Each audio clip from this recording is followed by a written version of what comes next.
Bonjour et bienvenue dans notre programme Glorieuse Destinée. Que Dieu soit loué pour cette nouvelle opportunité qu'il me donne de passer ces moments avec vous, mais aussi avec le livre qui demeure notre référence sur le plan spirituel, la Bible, la parole de Dieu. Aujourd'hui, j'aimerais vous parler de la vie profonde et continuer dans cette seconde émission sur ce sujet tellement important, la vie profonde que le Seigneur désire déverser dans notre vie. Il veut nous remplir de la plénitude du Saint-Esprit. Mais avant d'aller plus loin, j'aimerais que l'on puisse prier et remettre ces moments entre les mains du Seigneur. Ne perdons pas un seul instant. La prière est un des piliers de la vie spirituelle. Alors remettons ces moments entre les mains de Dieu. Merci notre bon Père Céleste pour ce rendez-vous autour de la parole, mais aussi en présence de ton Saint-Esprit qui veut nous enseigner toutes choses. Nous savons que ton onction nous enseigne toutes choses. Et nous avons confiance que ton Saint-Esprit vient à notre secours pour nous communiquer les enseignements, les richesses spirituelles auxquelles tu désires nous voir accéder. Fais-nous entrer pleinement dans ta connaissance afin que nous puissions être des serviteurs, des servantes pleinement accomplis et capables, aptes, avec les capacités que tu nous donnes, aptes à te servir. Au nom de Jésus, Amen. Amen. Gloire au Seigneur. Je veux profiter de ce sujet, vie profonde, pour vous parler à nouveau de ce livre. N'hésitez pas à vous le procurer pour poursuivre l'étude sur la personne, le ministère du Saint-Esprit. Dedans, il s'intitule donc le prix de l'onction. Dedans, j'aborde l'étude approfondie sur cette question du ministère de l'Esprit, l'importance de la marque de l'onction et de la marque de la parole de Dieu. Car il faut savoir que la fête de Pentecôte commémorait le don de la Torah au peuple d'Israël. Et parfois, on oublie que dans le monde pentecôtiste, que la parole doit être au centre. Et c'est important que la parole soit au centre de notre vie spirituelle et que nous soyons immergés aussi dans le feu du Saint-Esprit. Qu'est-ce que le feu dans la Bible? Les symboles du feu, les enseignements sur le feu du Saint-Esprit, le baptême dans le Saint-Esprit avec le signe initial du parler en langue. Qu'est-ce que le parler en langue? La vie dans l'onction, les conditions pour vivre dans l'onction, mais aussi le fruit de l'Esprit qui traite de l'importance du caractère, parce qu'il ne faut pas simplement ou seulement recevoir des dons, mais il faut aussi que le Seigneur travaille notre vie intérieure, que nous puissions triompher de la chair et vivre une totale vie libérée par la puissance du Saint-Esprit sur toute emprise, toute tyrannie du péché ou de la chair ou de l'esprit du monde dans notre vie. Et puis une invitation à explorer tout l'univers des dons spirituels. Et il y en a, l'apôtre Paul nous a enseigné sur ces dons spirituels, dons d'inspiration, dons de révélation, dons de puissance. Alors, poursuivez cette étude, ou en tout cas, abandonnez-vous au fleuve de l'Esprit et permettez à l'Esprit de vous remplir jusqu'à déborder. Allez, je vous propose de marquer tout de suite une pause, plus qu'une pause musicale, c'est une pause célébration avec le groupe Gospel Praise Family qui chante « He is able », il est capable, le Seigneur est capable. Jésus est ressuscité, il a vaincu la mort, il a vaincu tous nos ennemis, il est vivant, donc il est capable d'accomplir son œuvre dans notre existence. On écoute ce groupe et on se retrouve dans quelques instants.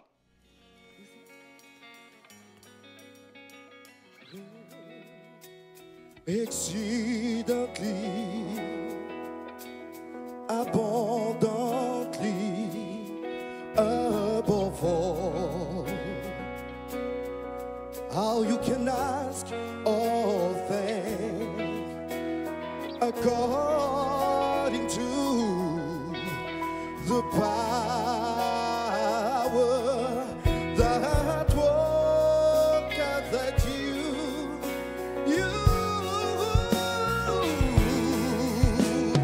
God is able to do just what He said He will do. He's gonna fulfill every promise to you. Don't give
capable. Amen, le croyant ce soir.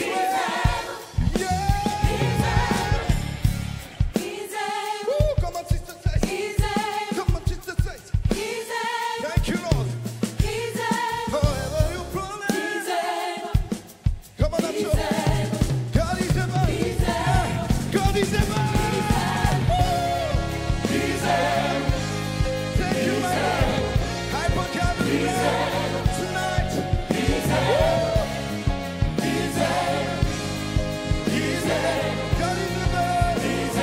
Never report us. God is able. Thank you, Lord. God is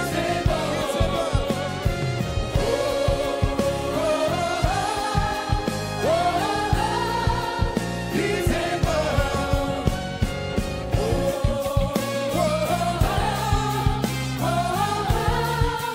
He's able. Come on, say, God is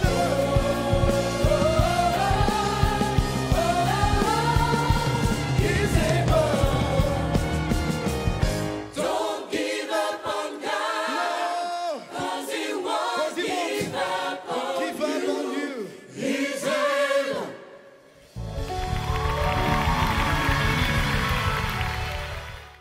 Merci au groupe Gospel Praise Family pour cette magnifique interprétation qui nous encourage à regarder vers celui qui a triomphé de tous nos ennemis.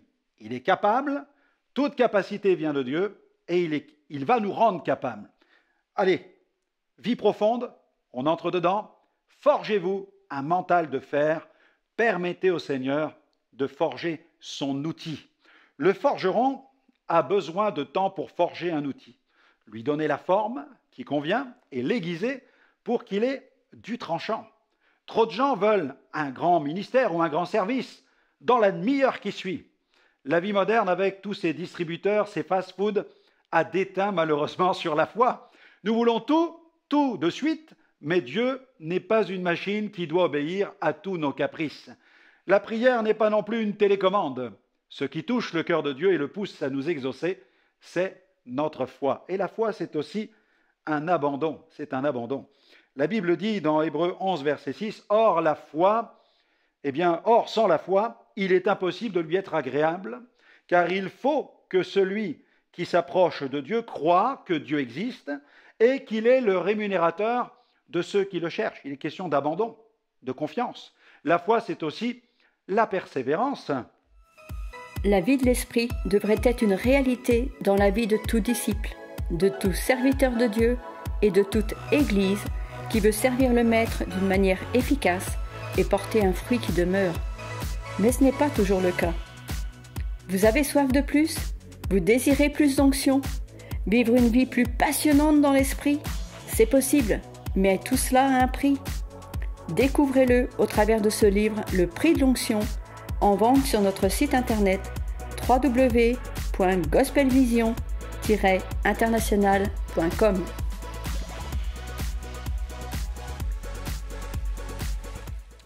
Les gens déterminés sont des agents déterminants. Souvenez-vous de cela. Nous avons vécu une expérience inoubliable dans un pays africain. La campagne devait se dérouler dans la capitale. Le lundi matin, jour de mon arrivée, le gouvernement nous a adressé un message dans lequel il n'autorisait qu'une seule réunion, celle du samedi. Les réunions programmées les jours ouvrables étaient interdites. Nous allions donc tout droit vers une catastrophe.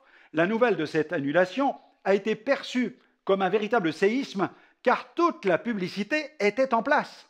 Des milliers de posters avaient été placardés dans la ville, des dizaines de banderoles étaient accrochées au carrefour des rues principales, des spots publicitaires passaient à la radio et à la télévision, des milliers de personnes allaient se présenter devant les portes fermées du stade. Nous n'avions plus que le mardi et le mercredi matin pour trouver une solution, car les habitants de la ville allaient venir dès 14 h le mercredi, donc tout en début d'après-midi. Notre prière fut alors la suivante: « Seigneur, sauve la campagne !» Nous avons prié. Ensuite, nous avons agi. Il fallait faire vite. Il n'y avait plus une seule minute à perdre. Je suis allé rencontrer les plus hautes autorités de la capitale, un sénateur, le chef de la police du pays, le commissaire de la capitale, le vice-président de la cité et le préfet. Les entretiens ont été très constructifs Ils m'ont permis d'expliquer plus en détail le caractère de ma mission sur le plan international. J'ai convaincu les autorités de la riche bénédiction que produit l'Évangile dans une ville. J'ai présenté l'Évangile de paix, d'espérance et d'amour. Un message pour la famille, pour la nation, un message qui apporte l'harmonie et des valeurs morales dans le pays en respectant aussi la dignité humaine. Le mercredi matin, à 11h30, je suis sorti du bureau du préfet avec l'autorisation de tenir la campagne dès 14h du mercredi jusqu'au samedi. Cette autorisation fut exceptionnelle. Il y avait eu un problème sur le plan administratif. L'autorisation ne nous était pas parvenue comme prévu, mais Dieu avait permis de changer le mal en bien et cette mission a pu se réaliser comme nous l'avions projeté. Cette autorisation fut exceptionnelle. En quelques heures, le Colisée du centre de la capitale, mitoyen au mur d'enceinte du palais présidentiel, était équipé, prêt pour la campagne. Dès le premier jour, 5000 personnes se sont présentées. Le samedi, 10 000 personnes remplissaient le Colisée. Plus de 600 décisions pour Christ ont été enregistrées sur les 4 jours. Ces 600 personnes ont accepté de laisser leur adresse et ont souhaité la visite d'un conseiller pour les aider dans leur premier pas avec le Christ. L'opération suivie a commencé immédiatement. Plus de 130 guérisons divines ont été comptabilisées. Une femme victime d'un grave accident de voiture, plusieurs années auparavant, souffrait à cause d'une forte déformation de sa colonne vertébrale. Au moment de la prière, son dos s'est redressé. Le lendemain, elle a souhaité se rendre à l'hôpital pour faire des radios. Les radios n'ont fait que confirmer le miracle. Jésus l'avait guéri. Des personnes tourmentées par de mauvais esprits ont aussi expérimenté la délivrance. Le Seigneur veut faire de vous quelqu'un de déterminé. C'est pourquoi il ne faut pas vous laisser gagner par le doute. Un homme de paille ne peut devenir un instrument entre les mains de Dieu. La Bible nous rappelle ceci dans Jacques chapitre 1er versets 6 à 8. « Celui qui doute est semblable au flot de la mer, agité par le vent et poussé de côté et d'autre. Qu'un tel homme ne s'imagine pas qu'il recevra quelque chose du Seigneur. C'est un homme irrésolu, inconstant dans toutes ses voies. » Devenir déterminé ne signifie pas devenir têtu, obstiné ou une tête brûlée. Lorsque j'évoque cette nécessité d'être déterminé, je fais directement référence à la nécessité d'être animé par des convictions spirituelles profondes et solides. Cela vient du Saint-Esprit. Ces convictions nous sont communiquées par le Saint-Esprit et la parole de Dieu lorsque nous faisons face à des défis ou que nous sommes dans des situations de crise. Notre esprit est souvent le théâtre de batailles qui font rage. Il est souvent assiégé par le doute, la crainte, la peur, le scepticisme. Il est dangereux pour le serviteur de Dieu de se laisser envahir par ses pensées, qui au fil du temps deviennent des forteresses de raisonnement. La stabilité de notre esprit est stratégique dans le combat spirituel. Nous devons bien veiller sur nos raisonnements et renverser immédiatement tout faux raisonnement avant qu'il ne devienne une véritable forteresse. Dans 2 Corinthiens, chapitre 10, verset 5, Paul donne un conseil judicieux. Il dit « Nous renversons les raisonnements et toute hauteur qui s'élève contre la connaissance de Dieu et nous amenons toute pensée captive à l'obéissance de Christ. » Il faut capturer nos pensées parfois. La Bible dit aussi, dans Ésaïe 26, verset 3, le prophète nous dit « À celui qui est ferme dans ses sentiments, tu assures la paix, parce qu'il se confie en toi. » Le Seigneur désire affermir notre esprit. Ce passage des psaumes en est aussi une belle illustration. Psaume 68, verset 28. « Ton Dieu ordonne que tu sois puissant. » Alors faites de la foi votre univers favori, parce que la foi a le pouvoir de changer votre monde. La foi illumine notre vision intérieure. Elle s'élève contre la fatalité. Elle ne se croise jamais les bras. Et elle nous laisse entrevoir l'avenir avec espérance. Dans l'Épître aux Hébreux, chapitre 11, verset 1, « Or, la foi est une ferme assurance des choses qu'on espère, une démonstration de celles qu'on ne voit pas. » La foi est une certitude, une démonstration, une preuve, une confirmation. Elle a le pouvoir de changer votre mentalité. Vous étiez craintif? Elle vous rendra courageux. Vous étiez timide? Elle vous rendra audacieux. La foi procède de l'application à notre cœur de la parole par le Saint-Esprit. Dans Romains 10, verset 17, il est écrit « Ainsi, la foi vient de ce qu'on entend, et ce qu'on entend vient de la parole de Christ. Votre foi peut changer le monde des autres. Réalisez-vous quelle est notre responsabilité? Pierre a changé la destinée du boiteux à l'entrée du temple. Il lui a dit ceci dans Acte 3, verset 6. « Je n'ai ni argent ni or, mais ce que j'ai, je te le donne. Au nom de Jésus-Christ de Nazareth, lève-toi et marche. » Dans la ville de Lystre, Paul a changé la destinée d'un homme boiteux de naissance. Dans Acte 14, versets 9 à 10, il écoutait parler Paul. Et Paul, fixant les regards sur lui et voyant qu'il avait la foi pour être guéri, dit d'une voix forte, « Lève-toi droit sur tes pieds. » Il se leva d'un bond et il marcha. Pouvez-vous imaginer ces milliers d'âmes dont la vie change lorsqu'elles écoutent la parole? J'ai vu cet homme mendiant en Inde, dans un petit village qui s'appelle Mussoorie. Cet homme ne pouvait travailler. Il était possédé depuis 25 ans. Dès qu'il se saisissait d'un outil, les esprits le tourmentaient, le poussaient à se mutiler. Dans une de nos campagnes, le Seigneur l'a délivré. Le jour qui a suivi, il est allé travailler et il n'a plus entendu la voix, il n'a plus entendu cette voix des mauvais esprits. Sa vie a complètement changé. Il était transformé. Sur les 5 continents, je vois des milliers d'âmes dont la destinée change dès qu'ils entendent un message de foi. La foi nous propulse dans le monde. Lorsque nous avons annoncé « Nous allons au Pakistan », nous avons entendu « N'y va pas, il y a des islamistes et des talibans ». Lorsque nous avons annoncé « Nous allons en Inde », nous avons entendu « N'y va pas, il y a des extrémistes hindous ». Lorsque nous avons annoncé « Nous allons au Bhoutan », nous avons entendu « N'y va pas, il y a des bouddhistes très violents ». Nous avons été victimes de menaces, nous avons reçu des menaces de mort, des pierres nous ont parfois même été jetées, les gens qui venaient m'écouter étaient parfois frappés, des menaces circulaient dans les mosquées interdisant à toute personne de se rendre dans mes meetings, nos banderoles, nos posters ont été parfois arrachés, l'église d'un de nos coordinateurs a été saccagée, mais nous croyons que l'évangélisation doit se dérouler à ciel ouvert. Vous avez soif de plus? Vous désirez plus d'onction? Vivre une vie plus passionnante dans l'esprit? C'est possible, mais tout cela a un prix. Découvrez-le au travers de ce livre, Le prix de l'onction.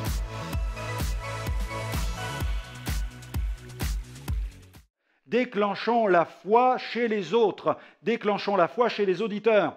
Comment déclencher la foi chez les autres? En prêchant la parole, le message de foi, la bonne nouvelle, et en priant pour les malades. Dans Matthieu 4, verset 17, il est écrit ceci, « Dès ce moment, Jésus commença à prêcher et à dire, « Repentez-vous, car le royaume des cieux est proche. » Et j'aimerais lire aussi un autre passage qui se trouve dans Matthieu chapitre 4, à partir du verset 23 jusqu'au verset 25, c'est le ministère haute température du Seigneur Jésus lorsqu'il parcourt toute la Galilée, enseignant dans les synagogues, prêchant la bonne nouvelle du royaume, guérissant toute maladie et toute infirmité parmi le peuple. Sa renommée se répandit dans toute la Syrie. On lui amenait tous ceux qui souffraient de maladies et de douleurs de divers genres, des démoniaques, des lunatiques, des paralytiques, et il les guérissait. C'est magnifique et une grande foule le suivit, de la Galilée, de la Décapole, de Jérusalem, de la Judée et d'au-delà du Jourdain. En Argentine, dans la périphérie de Buenos Aires, nous avons tenu une campagne d'évangélisation. Une femme est venue en chaise roulante. Je lui ai commandé de se lever, ce qu'elle a fait. J'ai demandé à 2 frères de la soutenir un peu et de l'aider à marcher. À plusieurs, nous avons relevé le défi. Notre foi a changé son monde. Et dans le même moment naissait dans son cœur cette même foi. Après quelques minutes, elle marchait toute seule. À l'île Maurice, une jeune femme est venue à mon hôtel avec sa maman afin que je prie pour elle. Étant infirme, elle était condamnée à rester dans une chaise roulante. J'ai prié pour cette dame simplement, mais rien ne s'est produit sur le moment même. Je lui ai alors dit, vous devez venir au stade écouter la parole, vous devez donner votre cœur à Jésus, et là, vous marcherez. Cette parole, c'était une parole de Dieu. Elle est venue et des milliers de personnes l'ont vue se lever. Elle fut sauvée et guérie. L'évangile que nous prêchons est miraculeux. Nous prêchons le Christ, c'est-à-dire sa personne, sa vie, son ministère, sa mort, sa résurrection, ses apparitions, son ascension, sa position glorieuse sur le trône, la promesse du Saint-Esprit. Nous prêchons aussi son message, c'est-à-dire la repentance, la foi, l'alliance avec Dieu par le baptême. Mais nous proclamons, nous prêchons aussi sa présence. Nous prêchons qu'il est là, à l'œuvre, présent et agissant. Regardez, lorsque Pierre est allé rendre visite à un malade nommé Énée, Pierre lui a dit, dans Acte 9, 34, « Énée, Jésus-Christ te guérit. Lève-toi et arrange ton lit. » Et aussitôt, il se leva. Quand le Seigneur est apparu à Saul de Tarse sur le chemin de Damas, le Seigneur lui a dit ceci dans Acte 9, verset 5, « Je suis Jésus que tu persécutes, il te serait dur de regimber contre les aiguillons. » Dans nos campagnes, les gens témoignent publiquement et expliquent ce qu'ils ont vécu au moment de la prière. Certains disent avoir été traversés par une puissante énergie. C'est la puissance du Saint-Esprit. D'autres parlent d'une puissance qui les a secoués. Certains parlent d'un feu, d'un vent, d'un souffle, d'une chaleur. Peu importe. Jésus agit et se révèle par sa puissance. Il glorifie son nom par des signes, des miracles et des prodiges. Au Togo, une femme possédée par un esprit depuis 10 ans a été libérée. Cet esprit la tourmentait terriblement. Elle raconte qu'elle avait la sensation qu'un serpent se promenait dans son système nerveux. Lorsqu'elle s'est avancée pour donner son cœur au Seigneur, elle s'est retrouvée à terre. Des mauvais esprits ont quitté son corps en poussant de grands cris. À ce moment-là, mes amis, elle a eu une vision et elle a vu une main qui était percée. Cette main est entrée en elle. Elle a saisi le serpent et l'a jeté au loin. Elle a alors entendu une voix qui lui a dit « Je suis Jésus, par mes meurtrissures, tu es guéri. » Il y avait à l'île Maurice une femme qui était très malade aussi. Le médecin ne lui donnait plus beaucoup de temps à vivre. Elle a appris que je prêchais dans le cadre d'une conférence. Elle est venue pensant que c'était une réunion d'évangélisation et que j'allais prier pour les malades. Malheureusement, ça n'était pas au programme. Il y avait des centaines de leaders à genoux en train de s'humilier et de prier. Les gens priaient partout dans les allées devant leurs bancs. Voyant qu'elle ne pourrait pas s'avancer, elle décida de se mettre à genoux comme les autres pour prier. Quelques minutes plus tard, elle a senti 2 mains qui étaient posées sur sa tête. Elle pensait que j'étais descendu de l'estrade pour prier pour les malades. Elle a alors ouvert les yeux pour me regarder et m'expliquer son cas. Mais il n'y avait personne. Il n'y avait personne. J'étais toujours sur l'estrade. Et elle réalisa soudainement que ces 2 mains n'étaient pas les miennes, mais celles du Seigneur. Quand elle s'est levée, elle a constaté qu'elle était guérie. Aujourd'hui, elle sert le Seigneur dans le cadre du diaconat au sein de son Église et elle est en pleine santé. Plus que jamais, le Seigneur désire que nous accomplissions une évangélisation à ciel ouvert, avec des signes, des miracles, des prodiges. Approchons-nous du Dieu de gloire afin qu'il fasse éclater sa gloire au travers de nous, que le nom de Jésus soit connu, que son royaume s'établisse dans la vie de millions sur cette terre. Alléluia! Gloire au Seigneur, explorons cette merveilleuse vie profonde que le Seigneur désire nous communiquer, dans laquelle il désire que nous puissions plonger. Eh bien voilà, notre émission se termine. J'espère que vous allez aussi vous aventurer, vous laisser entraîner dans le fleuve de bénédiction de Dieu. J'espère que vous allez aussi venir sur notre site. Rendez une visite à notre site www.gospelvision-international.com. Vous allez y retrouver de nombreuses émissions qui sont là, préparées tout spécialement pour votre croissance. Que le Seigneur continue à répandre sa grâce sur votre vie et qu'il vous fasse entrer pleinement dans votre glorieuse destinée. Que Dieu vous bénisse et à très bientôt.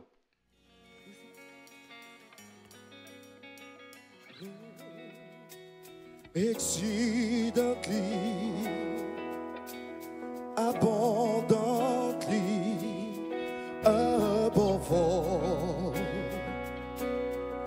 how you can ask all things according to